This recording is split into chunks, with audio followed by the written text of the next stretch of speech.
Қайырлы күн, кәсіпкерлер. Сіздерге мен бүгін табельдің қоғамдық жұмыстар бойынша табель түсірем. Қалай жасау керек.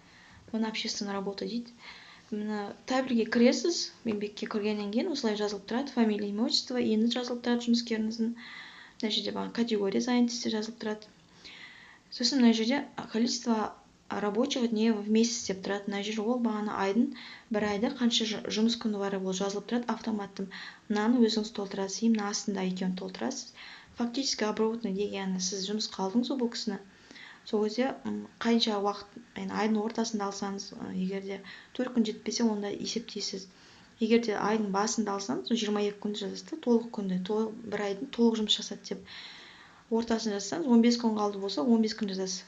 Біз мына фактически отработанных часов дейді, ол өзі автоматом есептелінеді. Сосын мына жерге мына екеуі ентер келген кезде мына екеуі тұрмайды.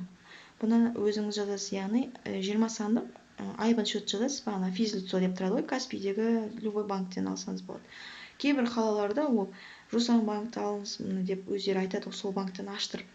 Мысалы бізде кейбір жерлерде қарамайды. Каспийдегі счетін жазсаңыз болады, копировать ставить етесіз, сонда мынау обслуженный банк өзі шығып тұрады. Осын осылай жазасыз, сақтайсыз, қалған ештеңе есептемейсіз, тек қана фактически обработанный жазсаңыз болды. Яғни сіз приказ шығарған күні, трудовой договорды жасаған күні, сол күннен бастап есептеледі. Сол үшін сол күні барып есептейсіз. Осын не етесіз, сохранить етесіз, сосын бағанағы қайтып шығасыз.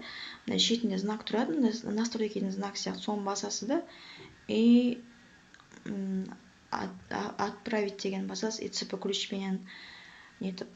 Сосын олар на рассмотрение деп тұрады. Потом оны, егер бәрі дұрыс болса, онда принять деп қабылдайды. Солай мен каналыма тіркеліп кетіңіздер, мен қолдап кетіңіздер. Егер мен видеоларым сіздерге пайдалы болса, бір нәрсе үйретіп жатса сіздерге, солай сау болыңыздар, аман болыңыздар. Кәсіптеріңізге береке болсын.